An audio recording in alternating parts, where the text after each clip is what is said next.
नमस्कार जय हिंद दोस्तों, स्वागत है एक बार फिर से आपका आप यूट्यूब चैनल स्टडी नीड्स पर। दोस्तों जैसा कि आप जानते हैं कि सही अपडेट के साथ ही तक वीडियोस लेके आते हैं, इसलिए लगातार आप बने रहे हमारे साथ। पहली बार चैनल विजिट किए हैं, चैनल को सब्सक्राइब जरूर कर लें।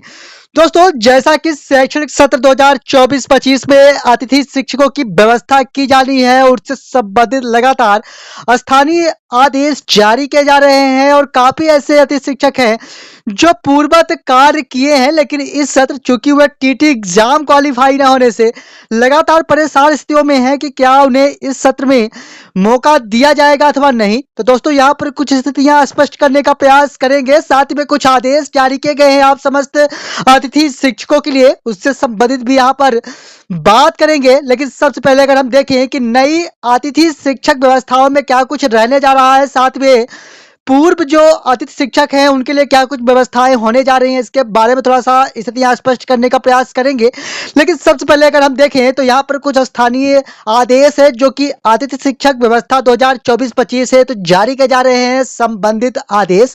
और इस आदेश के बारे में देखें तो यहाँ पर 27/6/2024 की स्थिति में एक महत्वपूर्ण रूप से आदेश जारी किए गए हैं। विकासखंड कार्यालय, विकासखंड शिक्षा अधिकारी, विकासखंड गंधवानी जिला धार की ओर से इस पर समस्त प्राचार्य के लिए महत्वपूर्ण रूप से पत्र जारी किए गए हैं, जिस पर विषय के साथ बात करें तो शैक्षिक सत्र 2024-25 में विद्यालयों में रिक्त पदों के विरुद्ध अतिथि शिक्षकों की व्यवस्था किए जाने के संबंध में यहाँ पर तैयारियां किए जाने के संबंध में महत्वपूर्ण रूप से आदेश जारी किए गए हैं। संदर्भित किया गया है कार्यालय लोक शिक्षण संचालय मध्य प्रदेश भोपाल के आदेश क्रमांक के साथ, जिस पर 5/6/2024 की स्थिति का वर्णन किया गया है। इसके तहत यहाँ पर बात कही गई है। यहाँ पर देखें कि क्या कुछ स्थितियां स्पष्ट की गई हैं इसके बारे में। तो यहाँ पर मैं बात करूं तो जैसा कि यहाँ पर अतिथि शिक्षकों की व्यवस्था किए जाने के संबंध में महत्वपूर्ण रूप से आदेश जारी किए गए हैं। लेकिन यहाँ पर अगर मैं 5/6/2024 के लोक शिक्षण संचालय के आदेश के साथ बात करूं तो यहाँ पर क्या कुछ स्थितियां हैं, तो मैं आपको बता दूं कि जैसा कि नए पंजीयन के साथ पूर्व पंजीकृत आवेदकों को संशोधन और साथ में टीटी परीक्षा उत्तीर्ण की जानकारी पोर्टल पर फीड कराए जाने हेतु निर्देशित किया गया था लोक शिक्षण संचालय की ओर से, और उसी के अनुक्रम पर यह महत्वपूर्ण रूप से आदेश जारी किए गए हैं। इस पर क्या कुछ स्थितियां हैं इसके बारे में देखें। विषयांकित के संबंध में कृपया संदर्भित पत्र के अवलोकन करने का कष्ट करें जो आपके संबंधित हैं। मुख्य रूप से नवीन आवेदकों का पोर्टल में समय सीमा में पंजीयन की कार्यवाही एवं पूर्व से पंजीकृत आवेदकों द्वारा पोर्टल में जानकारी आगतन के जाने पर संकुल प्राचार्य द्वारा दस्तावेजों की मूल प्रति से ऑनलाइन सत्यापन किया जाना है तथा दस्तावेजों की छाया प्रति संधारित किया जाना है। यहाँ पर बताया गया है कि आप सभी को टीटी व साथ ही में आपके पैनल यानी आपके अनुभव संबंधी जो कार्य हैं वह पोर्टल पर किए जाने हैं। हालांकि 27/6/2024 की स्थिति में आदेश जारी किए गए हैं। 25/6/2024 तक आप सभी के टीटी सहित अनुभव संबंधी कार्य किए जाने के लिए आदेश जारी किए गए थे लोक शिक्षण संचालय की ओर से, और उसी संबंधित यहाँ पर बात कही गई है। इसके आगे और भी स्थितियां स्पष्ट करें तो बताया गया कि अतिथि शिक्षकों के चयन प्रक्रिया प्रारंभ करने के निर्देश प्राप्त होने के पूर्व संकुल की समस्त विद्यालयों के शिक्षकों के रिक्त पदों की समीक्षा कर लिया जाए। साथ ही संकुल के ऐसे विद्यालय जहां शिक्षक अतिशेष है उनको एकीकृत निकटतम विद्यालय में शैक्षिक कार्य व्यवस्था किए जाने के बाद रिक्त पदों के निर्धारण कर लिया जाना आवश्यक है, स्पष्ट रूप से उल्लेखित किया गया है। और सही भी बात है कि जहां पर रिक्त पद हैं वहां पर अधिशेष शिक्षकों को शिफ्ट किए जाने की बात कही गई है, और साथ ही में जहां पर रिक्तियां हैं उन सभी को पोर्टल पर दर्ज किए जाने की बात कही गई है। साथ ही में एकीकृत विद्यालयों में जैसा कि एक आदेश जारी किया गया था उसी के अनुक्रम पर यहाँ पर बात भी कही गई है पूरी तरह से, जिस पर बताया गया कि एकीकृत माध्यमिक हाई स्कूल में कुल 6 पद स्वीकृत किए जाते हैं, और जिस पर बताया गया कि एकीकृत प्राथमिक माध्यमिक में 5 पद, एकीकृत हाई स्कूल हायर सेकेंडरी में कुल 11 पद, एकीकृत प्राथमिक माध्यमिक हाई स्कूल हायर सेकेंडरी में 11 पद को आधार मानकर अतिथि शिक्षकों के चयन का पालन समिति के द्वारा शासन स्तर से निर्देश जारी होने पर किया जाएगा। दर्ज संख्या के आधार पर अतिथि शिक्षक के चयन नहीं किया जाए। यहाँ पर स्पष्ट उल्लेखित किया गया है, जैसा कि पूर्व में एक आदेश जारी किए गए थे लोक शिक्षण संचालय की ओर से, उस पर स्पष्ट उल्लेखित किया गया था कि जहां पर भी हाई स्कूल तक के विद्यालय हैं वहां पर कक्षा 1 से 10वीं तक अगर विद्यालय है तो कोई मैथ पढ़ा रहा है तो वहां पर मैथ एक ही शिक्षकों के द्वारा पढ़ाया जाना है कक्षा 10वीं तक। साथ में यहाँ पर यह भी बताया गया है कि एक साला एक परिसर के तहत कार्य कराया जाना है और साथ में यह भी बताया गया है कि कक्षा 10 तक की जो विद्यालय है वहां पर 6 शिक्षकों की व्यवस्था की जाए। साथ ही में वहां पर इसी प्रकार का उल्लेख किया गया है जैसा कि यहाँ पर स्पष्ट रूप से बताया गया है।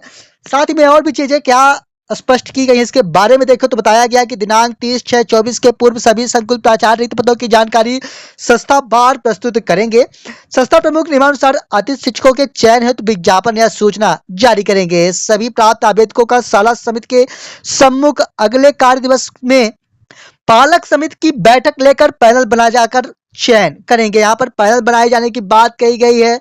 समिति गठन यानी एसएमसी की बात कही गई है और एसएमसी गठन के उपरांत यहाँ पर अगले दिन पैनल जारी किए जाने की बात कही गई है जो कि यहाँ पर नियमानुसार कार्यवाही किए जाने की बात कही गई है। इसी के साथ और भी चीजें क्या कुछ खास है इसके बारे में देखें तो प्रथम अधिकतम अंक के आवेदक का चयन करेंगे। पुराने अतिथि शिक्षकों के हटाने के संबंध में स्पष्ट आदेश या सूचना जारी करेंगे। किसी भी संकुल में संस्था में अधिशेष शिक्षक होने पर या रिक्त विषय से अलग विषय का अतिथि चयन किया जाना है। यहाँ पर चयन प्रक्रिया के लिए पूरी पारदर्शिता के साथ बात कही गई है जिस पर बताया गया है कि मेरिट क्रम पर चयन प्रक्रिया संपन्न की जानी है। पुराने अतिथि शिक्षकों के लिए बताया गया है कि अगर आप पुराने अतिथि शिक्षकों को बाहर कर रहे हैं तो उस पर स्पष्ट आदेश और सूचना जारी किया जाकर ही यहाँ पर पुराने अतिथि शिक्षकों को बाहर किया जाएगा। जैसा कि जानते हैं माननीय न्यायालय के 2018 के निर्णय के परिपालन में जो भी पूर्व पैनल पर अतिथि शिक्षक हैं उनसे लिखित में सूचना लेकर ही बाहर किया जा सकता है। इस स्थिति को भी स्पष्ट किया गया है। साथ में और भी चीजें क्या कुछ स्थितियां स्पष्ट की गई हैं अगर इसके बारे में देखें तो संबंधित संकुल प्राचार्य संस्था प्रधान जिम्मेदार होंगे। उनके वेतन से संबंधित का मानदेय भुगतान किया जाएगा जबकि स्वीकृत पद से अधिक अतिथि शिक्षकों के चयन किए जाते हैं उस स्थिति में। साथ में यहाँ पर क्या कुछ स्थितियां स्पष्ट की गई इसके बारे में देखें तो विभाग से आदेश प्राप्त होने पर नियमानुसार रिक्त पदों के विरुद्ध प्रशिक्षित पात्रताधारी योग्य अतिथि शिक्षकों का चयन करने का कष्ट करें। यहाँ पर स्पष्ट उल्लेखित कर दिया गया है कि जब वरिष्ठ कार्यालय यानी लोक शिक्षण संचालय की ओर से आदेश जारी किए जाते हैं तो यहाँ पर भर्ती प्रक्रिया संपन्न की जानी है। तो यहाँ पर यह भी स्पष्ट किया गया है कि रिक्त पदों के विरुद्ध प्रशिक्षित पात्रताधारी योग्य अतिथि शिक्षक यानी जो बीएड व डीएड हैं उन्हीं को यहाँ पर प्राथमिकता क्रम पर रखना है जिस पर विभाग से आदेश प्राप्त होने पर ही नियमानुसार कार्यवाही किया जाना है। यानी लोक शिक्षण संचालय की ओर से जब फाइनली आदेश जारी कर दिए जाएंगे उसी स्थिति में यहाँ पर भर्ती प्रक्रिया संपन्न किया जाना है। साथ में यहाँ पर और भी स्थितियां स्पष्ट की गई हैं कि बिना प्रशिक्षित अतिथि शिक्षक शैक्षिक सत्र में अध्यापन कार्य संपन्न नहीं करा सकेंगे। चयन प्रक्रिया पारदर्शिता रखकर अतिथि शिक्षकों का चयन कर निर्धारित समय सीमा में मानदेय संबंधित चयनित अतिथि शिक्षकों के दस्तावेज इस कार्यालय में हार्ड कॉपी सहित जमा करेंगे। पूरी स्थितियां स्पष्ट कर दी गई हैं इस आदेश के साथ कि जो अप्रशिक्षित है बिना बीएड व डीएड डिग्रीधारी हैं उन्हें इस बार नहीं रखा जाए। यहाँ पर लोक शिक्षण संचालय के आदेश आने के पूर्व यहाँ पर काफी अच्छा आदेश जारी किया गया है कि जो भी अतिथि शिक्षक व्यवस्था संबंधी जितने भी निर्देशिका है उन सभी को पालन करते हुए पूरी तैयारियां की जाने की बात कही गई है। और यहाँ पर पूर्व जो कार्यरत अतिथि शिक्षक हुए परेशान है इस पॉइंट को लेकर तो यहाँ पर आप सभी को परेशान होने की आवश्यकता नहीं है। यहाँ पर बताया गया है कि आप सभी से सूचना या आदेश जारी करेंगे आपको हटाए जाने के लिए कि किस कारण से आपको बाहर किया जा रहा है।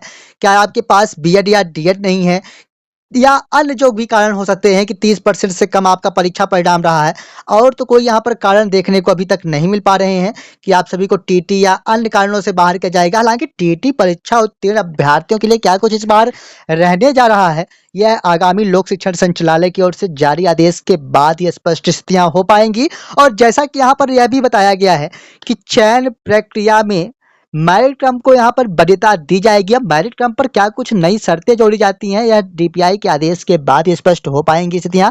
लेकिन काफी अच्छा आदेश कह सकते हैं कि यहाँ पर पूर्व तैयारियां कर ली जाए ताकि आगामी आदेश आने पर स्थितियां स्पष्ट रहें, किसी प्रकार की कोई समस्या अतिथि शिक्षक भर्ती प्रक्रिया संबंधित ना हो। साथ ही में यहाँ पर नए आवेदकों के लिए पैनल क्रम की बात कही गई है जो कि या जहां पर स्थानांतरित या उच्च पद प्रभार से शिक्षक दूसरे शालाओं में चले गए हैं और उस स्थान पर खाली या रिक्त पद हैं वहां पर पोर्टल पर रिक्त पद प्रदर्शित करते हुए वहां पर नए आवेदन स्वीकार किए जाने की बात कही गई है। पूरी उम्मीद के साथ इस वीडियो के साथ अब आप पूरी तरह से स्पष्ट हो पाए होंगे और जैसा कि आप जानते हैं कि स्टडी नीड्स एकमात्र ऐसा प्लेटफॉर्म जहां पर आप तक सही अपडेट्स दी जाती है, इसलिए लगातार आप बने रहे हमारे साथ। पहली बार चैनल विजिट किए हैं, चैनल को सब्सक्राइब जरूर करें। मिलेंगे आप सब एक और नई वीडियो के साथ, तो के लिए धन्यवाद।